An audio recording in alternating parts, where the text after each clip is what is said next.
Hello everybody and welcome to this training course. In this video we will launch SolidWorks and we will draw the interface. To launch SolidWorks, double-click this icon.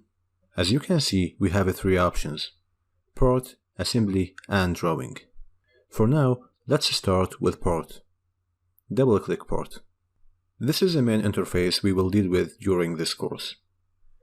This area is called the ribbon bar. It contains most of the commands we will use.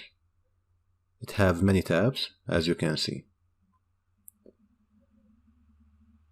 For now, we will only use three tabs: Features, Sketch, and Evaluate.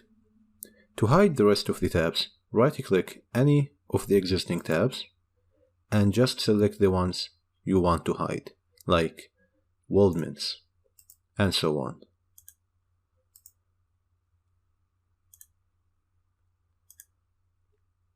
This area here is called the model tree. Whenever you use a command in SolidWorks, it will be listed here in order. This area is called the working area. Here you can see your parts when you create them. Changing units is easy in SolidWorks. To change the units, click here and you can select your system of units. In our case, we will use mmgs, which stands for millimeter, gram, second. Just click it to select it. As you can see, the icon size is relatively small.